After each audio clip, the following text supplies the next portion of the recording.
Seja bem-vinda, seja bem-vindo ao Química no Detalhe, eu sou o Prof. Rafa e agora eu vou corrigir com você as 9 questões de Química do vestibular da UFPR 2024/2025. Uma prova bem legal, trouxe aí método de separação de mistura, trouxe termoquímica, distribuição eletrônica, cálculo estequiométrico, trouxe geometria, trouxe ligações químicas, trouxe funções orgânicas ali com nomenclatura, trouxe isomeria, uma prova também dentro do esperado, uma prova boa.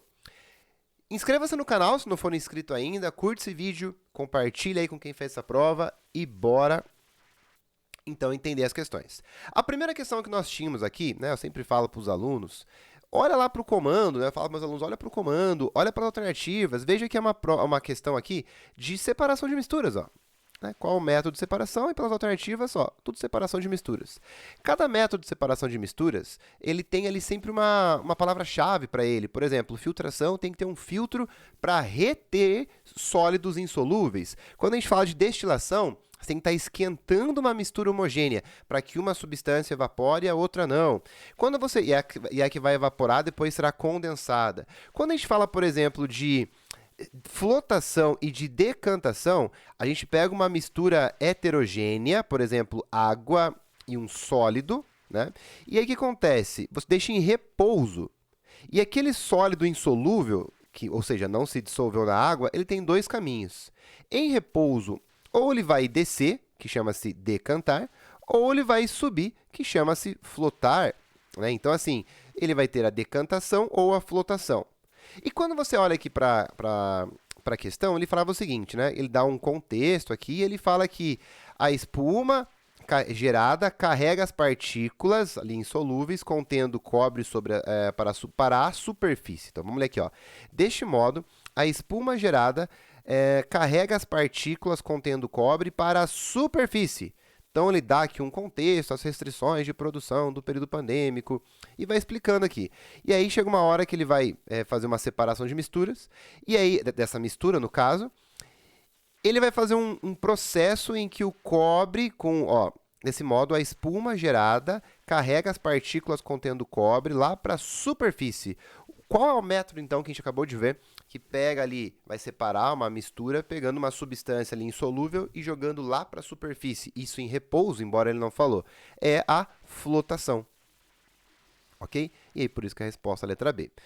Filtração, acho que ninguém pensou, ir para cima não tem a ver com filtração, nem com centrifugação, que é um movimento ali circular, centrífuga, não tem a ver. Também destilação, aquecimento, talvez você ficou em dúvida entre flotação e decantação, tinha que lembrar que decantar, o sólido insolúvel vai para baixo e flotar, ele vai para cima. Beleza? Segunda questão que nós tínhamos ali, essa aqui, a gente tinha uma reação aqui, uma reação de, primeiro, ó, ele fala aqui, ó, recentemente os pesquisadores publicaram resultados de promécio, um dos elementos mais raros da tabela periódica. Estima-se que pelo menos 1 kg, a sua existência comprovada na fissão do urânio. Promécio é produzido pelo bombardeamento de neodímio 146 para uma partícula A, formando neodímio 147, que por sua vez vai para promécio. Ou seja, ele está mostrando essa reação e ele quer saber quem que é o A. Então, essa parte para a gente aqui não interessa. Ó. A emissão de uma partícula beta ali, né? O que interessa para a gente é isso aqui. Então, ele tem lá o ND 60, 146.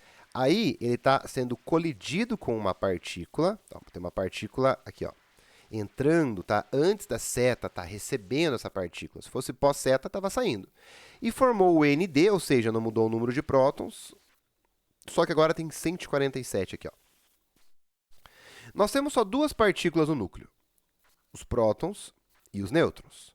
Se esse cara aumentou o número de partículas no núcleo, ó, de 146, foi para 147, mas não é próton, porque o próton continuou o mesmo, só pode ser quem? Um nêutron. O nêutron a gente representa lá por 0, 1, né? Então, ó, 146 mais 1, 147. 60 mais 0, 60. Então, era assim, né? Ó, aumentou o número de partículas no núcleo, só que o próton não mudou. Só tem próton e nêutron no núcleo. Então, se aumentou o número de partículas no núcleo e não foi próton, só pode ser o nêutron. Questão bem rapidinha para resolver. Certo? Agora, a gente ia para uma questão aqui bem doidinha, de distribuição eletrônica, porque ele falava assim, ó, observações realizadas durante eclipses solares permitiram a constatação de uma emissão característica de cor verde na coroa solar.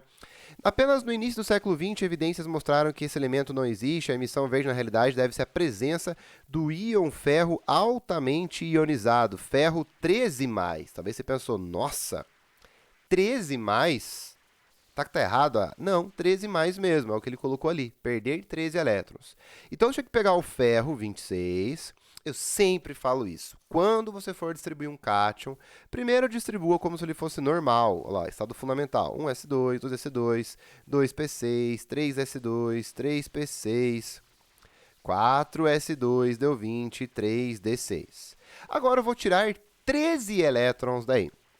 Por onde que eu vou começar a tirar os elétrons? Pela maior camada. A maior camada, ó, vamos agora fazer virar o ferro 3+. Começo pela maior camada, que é a 4s2. Ó, já tirei 2.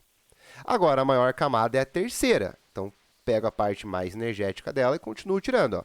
Vou tirar aqui o 3d6. Então, já tirei 8 elétrons. Faltam quantos?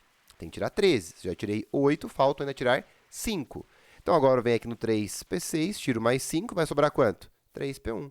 Então, como ficou a distribuição eletrônica? 1s2, 2s2, 2p6, 3s2, 3p1. Aqui, ó. Deixa eu arrumar aqui que é 13+. Beleza.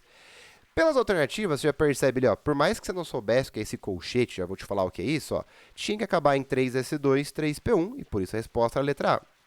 E isso aqui é bem tranquilo, a gente sabe que quando eu faço uma distribuição eletrônica, eu posso pegar o que eu chamo de distribuição com cerne de gás nobre. Eu pego o gás nobre que mais se aproxima do elemento antes de chegar nele.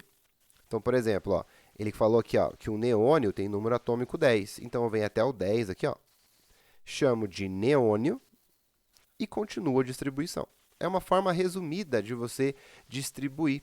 Às vezes você quer distribuir um cara lá que é número 70. Então, você pega o gás nobre que mais se aproxima, coloca o símbolo dele entre colchete e faz só o finalzinho da distribuição eletrônica. Então, essa é uma forma resumida de você distribuir. E por mais que você não soubesse, não tivesse entendido essa primeira parte, ó, como acabava em 3s2, 3p1, só poderia ser mesmo a letra A.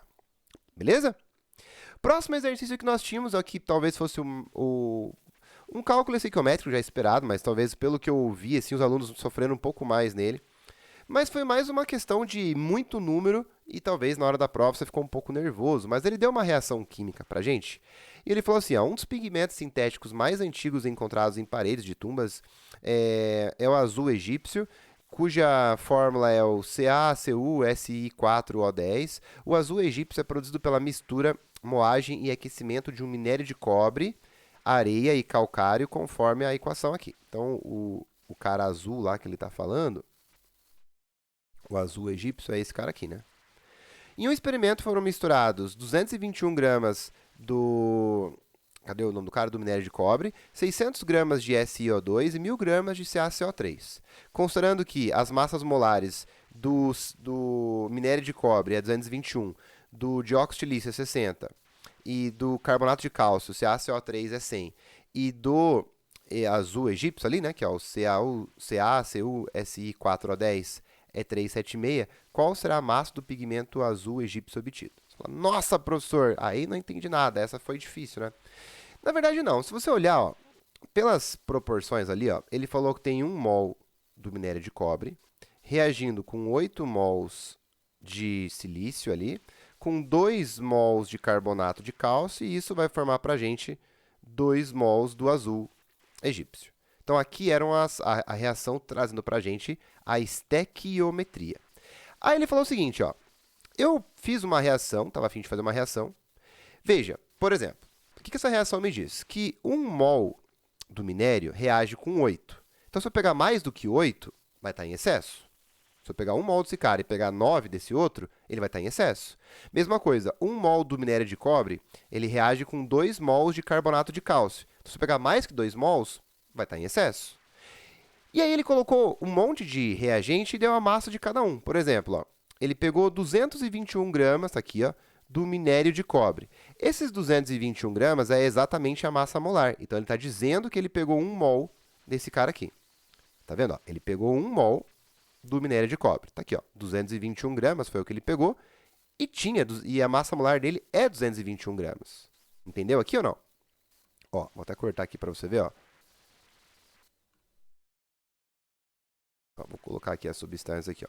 Esse aqui é o 8SI2, aqui são os dois CaCO3, aqui é o azul, vou deixar assim para ficar mais fácil, e aqui é o minério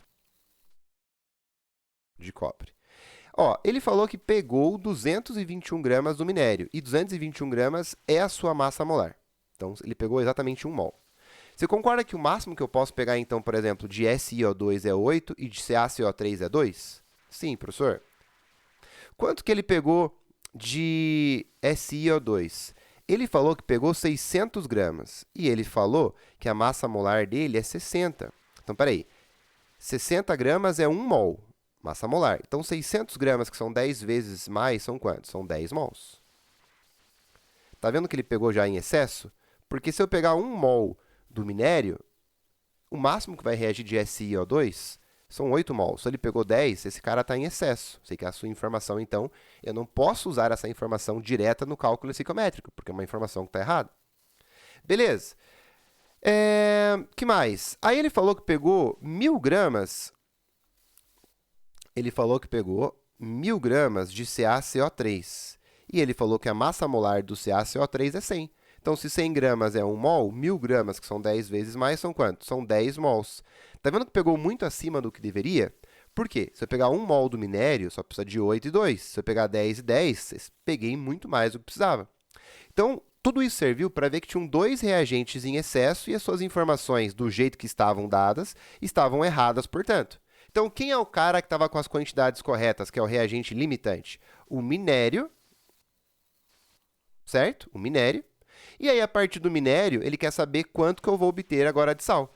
Então, quando a gente tem um exercício de reagente limitante, quando ele dá, ó, eu sempre falo para os meus alunos, sempre que você dá a informação de mais de um reagente, é porque uma está certo e uma está errado.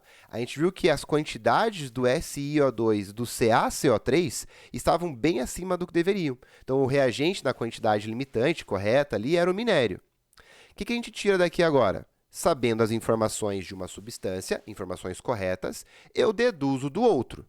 Então, agora o minério era o correto, então agora eu consigo descobrir informações do produto ali, que era o azul egípcio. 1 mol formam 2. Como ele realmente pegou 1 mol, que são 221 gramas, quanto que a gente vai formar realmente desse cara aqui? 2 mols, né? Sim ou não? Ó, se 1 mol forma 2 e eu peguei 1, então vai formar 2. E quanto que é 2 mols desse produto? Então, tudo isso serviu para a gente descobrir, de fato, que a quantidade de produto gerada serão 2 mols do azul. Opa, serão 2 mols, olha, serão 2 mols do produto. O produto, ali que é o azul egípcio, ele falou que tem uma massa molar de 376. Então, 2 mols, 2 vezes 376, que dá 752 gramas. E a resposta, portanto, letra C. Então, embora um exercício que parecia assustador, a Federal, já falei tantas vezes isso, né? O cálculo estequiométrico, ela geralmente não dificulta na conta, né? Ela não dificulta na conta. Ela falou assim, ó, que ela pegou 1 mol do minério, pegou 10 mols do SiO2, transformando já, e 10 mols do CaCO3. Deu informação de 3 reagentes. Só que está errado 2 deles, né? Geralmente, quando um exercício dá mais de um reagente, a quantidade, uma está certo e vai estar errado. Por exemplo, a gente viu que tinha 1 mol desse cara aqui. E a reação falava que se tem 1 mol, ó, tá aqui, né, as quantidades. E a reação falava que 1 mol só precisa de 8 do outro e de 2 do outro. Então, esses caras aqui, que foi dado 10 mols, estavam com as quantidades bem acima do que precisava. Agora que eu descobri quem que é o reagente na quantidade correta, a partir do reagente, eu descubro o produto. 1 mol geram lá 2, né? Ó. Então, realmente, 1 mol vai gerar 2. Cada mol é 376, então 2 vezes 376, 752, e está resolvido a banca para a gente. Certo? O próximo exercício que nós tínhamos aqui nesse modelo, você fala assim, nossa, professor, não precisa decorar, né, angulação da geometria. Não. Mas aí tinha que saber, então, de cabeça. Também não. Cara, o que você tinha que saber é que esse carbono aqui ele é tetraédrico. Né? O carbono é sp3 tetraédrico espacial. E era uma questão assim, cara, no meu entendimento, até de lógica para você acertar essa questão. Por quê? Pensa comigo. O carbono tetraédrico, ele tem esse desenho aqui, né? Isso que meio que todo mundo sabe a geometria dele. Você percebe que o ângulo aqui, ó, não é 90 graus, tá mais para baixo a ligação. É tipo uma pirâmide com uma ligação para cima, então é mais do que 90. Também não vai ser 30, porque seria muito apertadinho, quase uma do lado da outra, aqui encostando. 360 não faz nem sentido, seria uma ligação em cima da outra. Então, um CH e o outro CH estaria aqui, assim, ó, porque ele falou qual que é a distância entre esses dois Hs aqui, né, entre essa angulação aqui. 360, que é zero, seria assim, ó, não faz o menor sentido. Beleza. 180, a gente sabe que seria, eles estariam por exemplo, o carbono trigonal, né, eles estariam alinhados, assim, o carbono trigonal não, desculpe, o carbono linear, eles estariam alinhados. Estariam alinhados. Né? Então, ó, se a gente for aqui, ó, voltar para a questão, se fosse, como eu falei, 30 graus, as ligações CH estariam assim, ó, CH, CH. Não é o caso. Se fosse 90, essa aqui poderia pegar alguém que está acostumado a montar assim, ó, né? Por isso que eu sempre falo assim, vai montar CH4, vai montar os compostos, cara, tetraédrico não é assim. Dessa forma aqui, ó, quadradinho, ângulo de 90 graus. Só se sobrasse dois pares de elétron aqui no carbono, aí seria quadrado planar. Mas não é o caso, tá? Você tem lá uma ligação, a gente sempre desenha isso, né, em sala. CH, CH, aí uma ligação, por exemplo, para frente e uma lá atrás. Esse é o carbono tetraédrico. Então, as ligações também não são de 90. 360 seria se fosse assim, ó, CH, H, assim, uma em cima da outra, o que não faz sentido. 180, que eu estava falando, do carbono linear, né?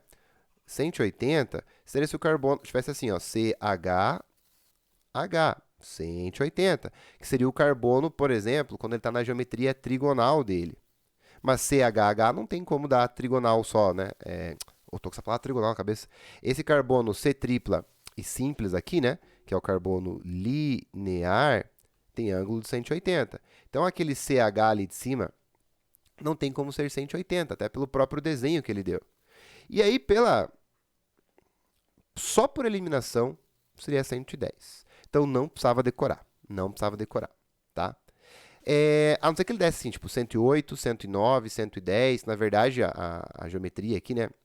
A angulação é 109. Então, se fosse para decorar, se fosse uma alternativa assim, né? 108 graus, 109, 110, aí seria uma decoreba. Agora, pelos valores que ele deu e pelo desenho, você percebe que não é 360, porque uma ligação estaria sobre a outra. Não é 180, que estaria uma no lado oposto da outra. Não é 30, que estaria uma muito pertinho da outra. E 90, que alguns poderiam marcar, se você está acostumado a desenhar assim, ó, né? Mas o próprio desenho te induzia a mostrar que não é 90 graus aqui o ângulo entre as ligações.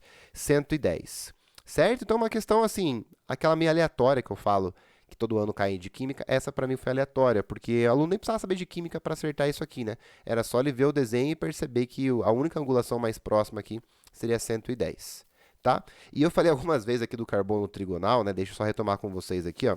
Você tem o carbono tetraédrico espacial, aí você tem o carbono trigonal, que é esse aqui, tá? Que é ângulos de 120 graus, e o carbono linear, que é esse aqui. Beleza?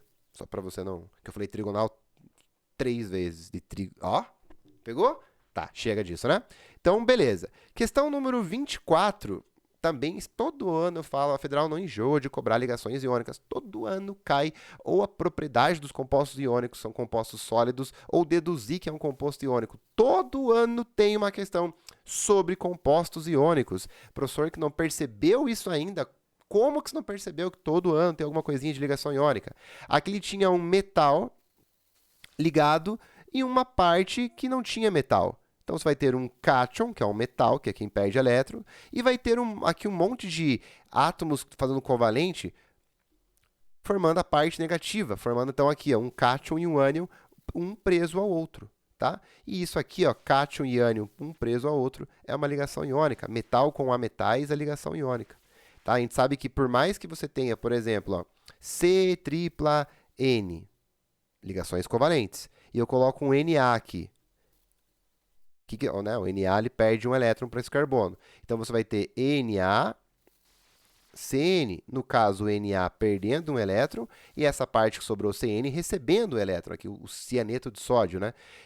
Ou seja, é um composto iônico, porque se eu tenho um metal, não importa quantos covalentes eu tenho para cá, esse metal vai ser a parte catiônica e tudo que sobrar vai ser a parte aniônica. A gente pode pegar, por exemplo, na química orgânica, né? Você pode pegar tipo um sal assim, ó, pá, C dupla O, daí olha só, Na.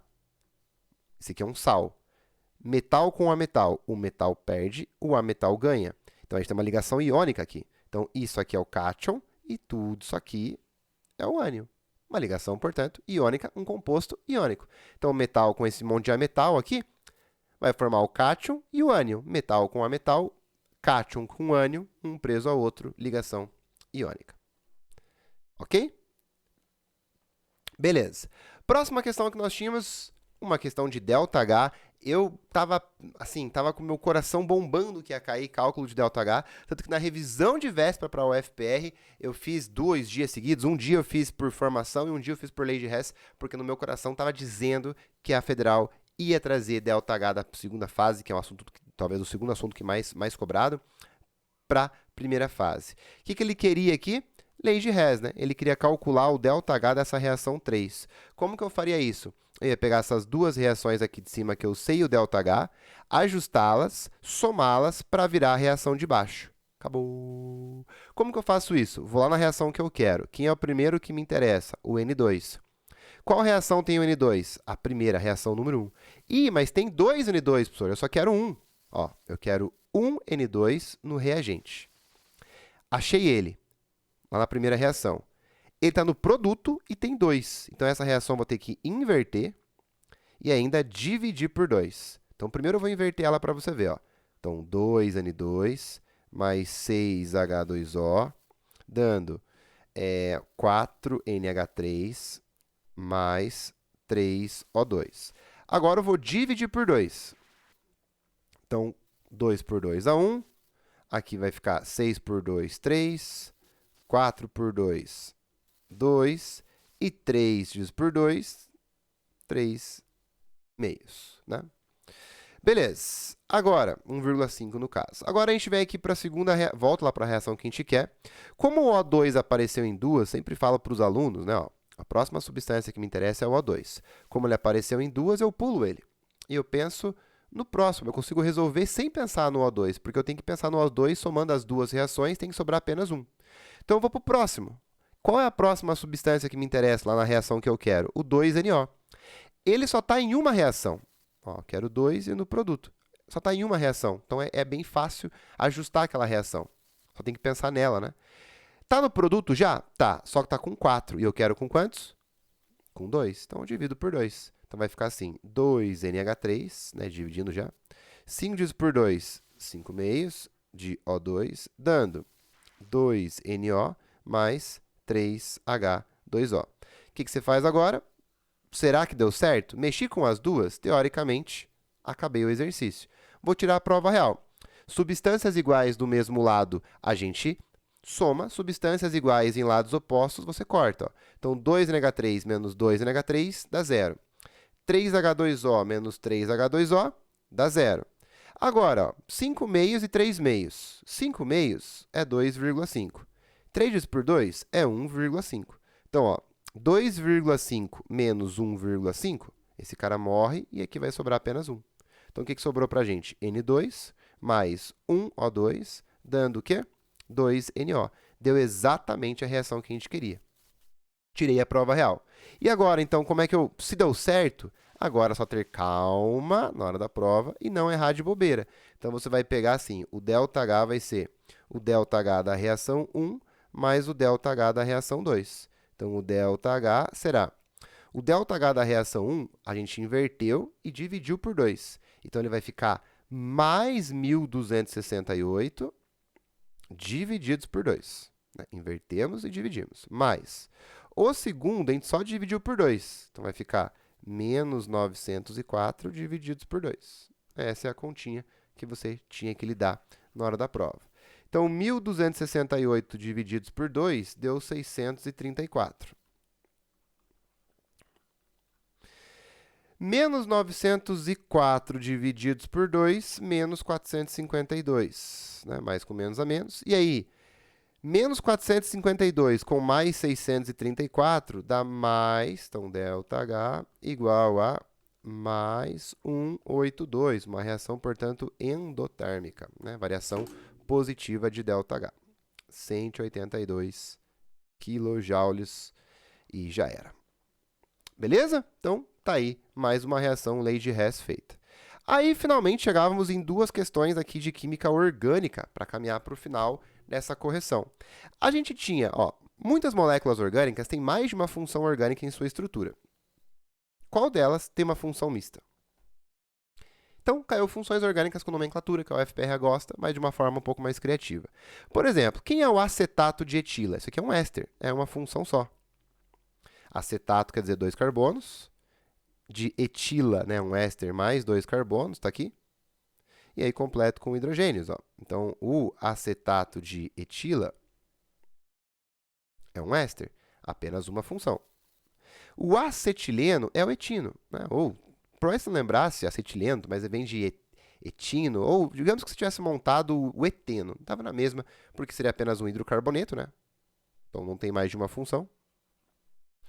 Agora, olha como o ácido cloroacético estava de boa, né? Acete quer dizer 2 carbonos. Ácido, C-OH. E coloque um cloro. O que é colocar um... Não tem como colocar o cloro aqui nesse primeiro carbono, que já fez 4 ligações, né? Tem que ter 2 carbonos. Então, o cloro veio parar do ladinho. E aí se preenche com hidrogênios. Ou seja, você vai ter um aleto e um ácido carboxílico.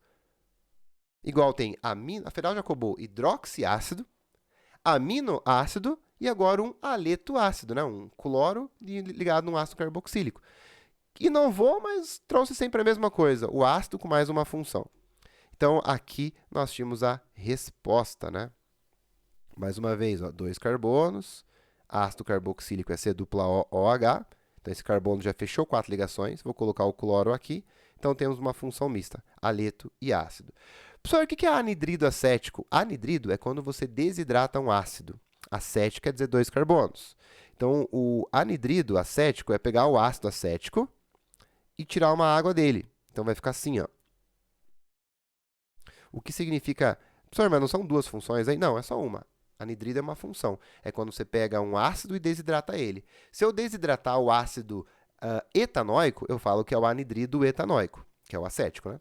Se eu pegar o ácido propanóico e desidratar, pegar a substância ácido propanóico e desidratar, eu vou ter o anidrido propanóico. Se fosse o ácido butanóico, anidrido butanóico. Beleza. Então, também não é. Apenas aqui temos uma função.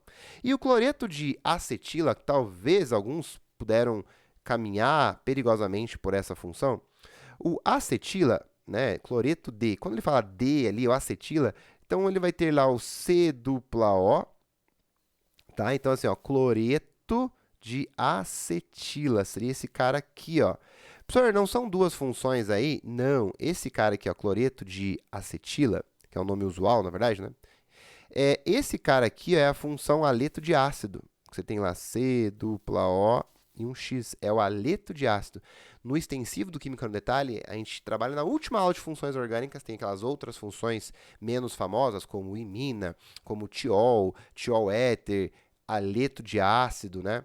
Aqui a gente aparece, então era uma função só. Mas por mais que você ficou na dúvida pela letra E, cara, a letra C estava gritando na sua cara, ácido acético, e tem um cloro, então ele tem ácido e aleto na mesma função. E resposta, portanto, letra C.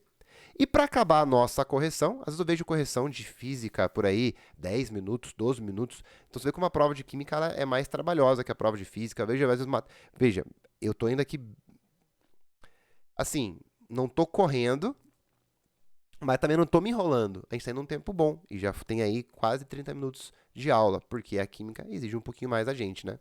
E agora aqui, minha gente, ele fala assim, ó, com a fórmula C4H8, Quantos isômeros eu consigo montar? Se fosse só dessa forma, olha, presta bem atenção, porque alguns marcaram 6. Só leram essas duas partes do enunciado. Com C4H8, quando o hidrogênio é o dobro do carbono, você podia ficar tentando, ou você tem que ter uma dupla, ou tinha que ser fechado. Então, por exemplo, poderia ser assim, CH2, dupla, CH, tracinho CH2, tracinho CH3. Deu. Aí você pode arrastar a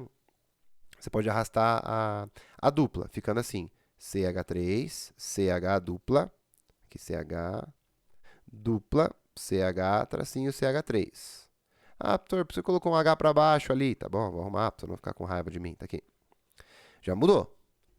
Já foram 2 compostos. Eu poderia montar, por exemplo, ó, um ciclo butano.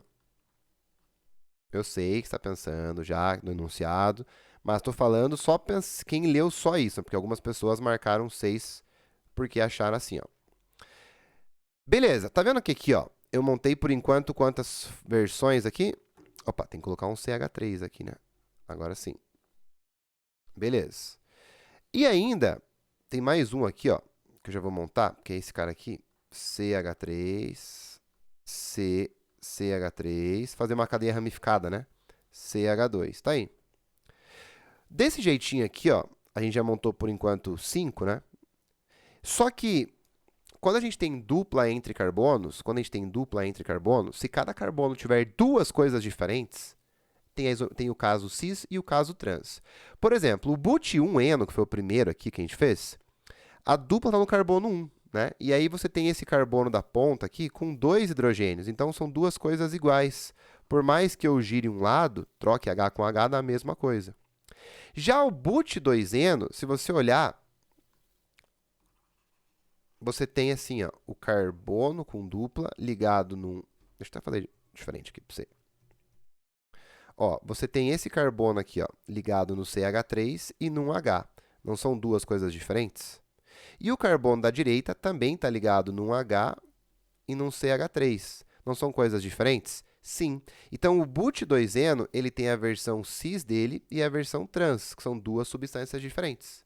Então, você tem aqui o but1-eno, o cis-but2-eno, o trans-but2-eno, o metilpropeno e mais esses 2 aqui, o ciclo butano e o metil ciclo propano. Daria 6. Quem marcou 6 achou isso.